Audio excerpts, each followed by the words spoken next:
Good day po sa inyong lahat. Welcome na naman sa another episode ng ating vlog na kung saan ang topic po natin for today ay tungkol sa katanungan ng isa sa mga subscriber natin. Nagtataka yung subscriber natin kung bakit daw kulay green yung balahibo ng ating dumating na day-old pullets or yung ating sisiw sa farm. Nakita po kasi nila yung video natin nung mga nakaraang gabi nung pinakita natin sa mga subscriber natin na dumating na yung ating sisiw. Ito po yung ating magiging RTL sa March 14, 2024.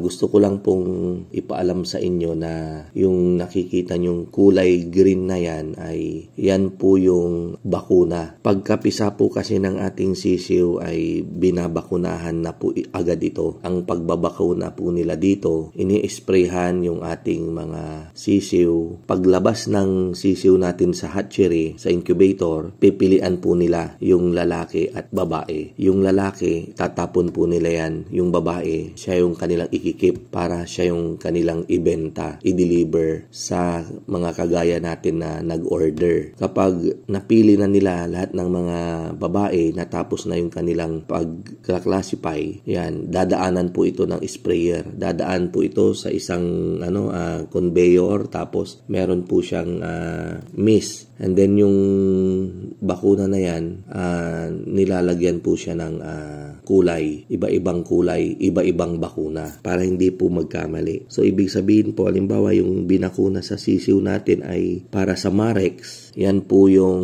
ibinabakuna sa mga manok natin para hindi po sila tamaan nung yung Marex disease. Ang epekto po ng Marex disease, nalulumpo po yung ating mga manok, mga sisiw pa lang, ganyan, pag tinamaan ka nun, malulumpo sila hanggang sa kanilang pagtanda. Kaya natin sila binabakunahan ng ganyan.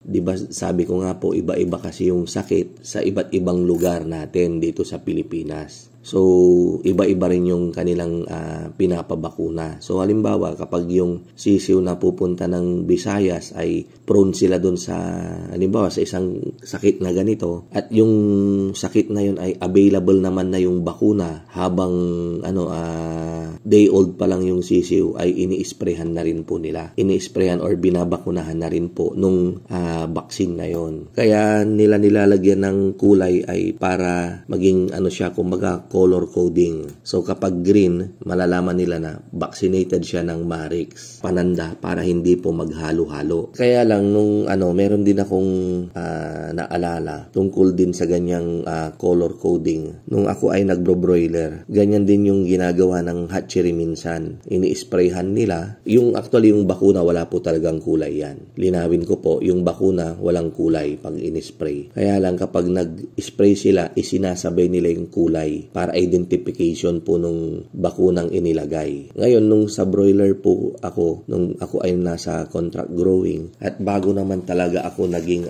isang contract grower, naging ahente muna ako ng sisiw ng broiler or yung tinatawag nating rider. Term lang po yan sa sisiw rin ng broiler na kinakarga ng mga may-ari ng mga malalaking farm. Halimbawa po si Pedro, meron siyang 10,000 heads capacity ng contract growing na poultry house. Pag dideliveran siya ng kumpanya ng broiler ng 10,000 sisiw na kanyang palalakihin as for meat type, isusupply rin sa kanya yung feeds na kakainin ng manok, and then after ng harvest, babayaran siya in terms of kung paano niya napalaki yung kanyang alagang broiler. Ngayon naman si Pedro, ang gagawin niya, bumibili yan ng sisiw, 5 to 10% ng kanyang capacity ng kanyang alaga sa labas para siya namang i-ride niya. Ikakarga niya doon sa kanyang manukan, at yung manok na binili niya, sabihin na natin 10% is 1,000 heads ng sisiw. Makikikain po yon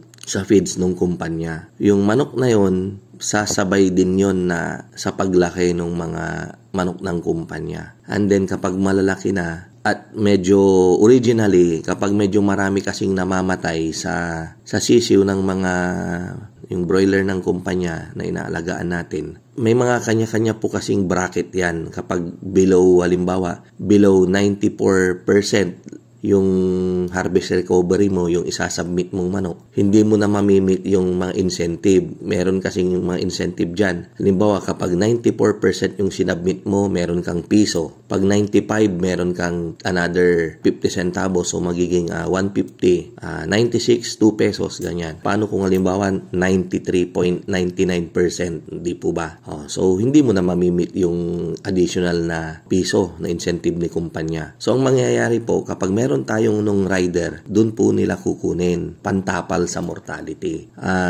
Yun po yung original na purpose bakit sila nagra-rider. So para maging buo pa rin yung kanilang matarget nila yung kanilang harvest recovery. So ganun po. Ngayon kapag sobrang ganda rin naman nung paglaki ng manok, kukunti yung mortality, binebenta po nila, nabebenta po nila, at syempre yung kanilang pinagbentan ay sa kanila na. So ganun po yun. Kaya lang nung lately, nung kapanahunan ko na sa pag-broiler at pag-aahente ng sisiw ng broiler, medyo naghigpit din yung kumpanya. Kanya-kanya na yung kumpanya ng strategy din para mapahinto yung pagra-rider ng mga contract growers sa kanilang mga farm. Ayan. So hinuhuli nila dahil bawal po talaga yan. So isa sa mga naisipan nila ay maglagay ng kulay sa bakuna ng mga manok. So makikita pag dumating yung sisiw natin sa farm, ganyan din sa nakita ninyo sa video natin, may kulay green.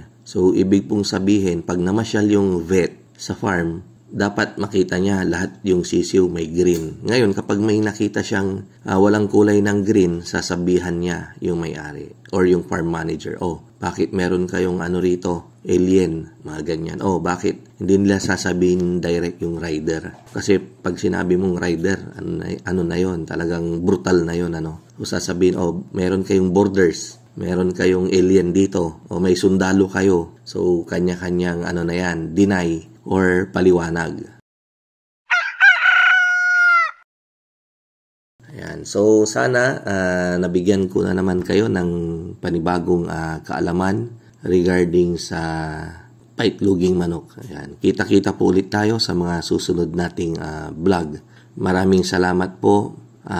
Mabuhay po tayong lahat and God bless.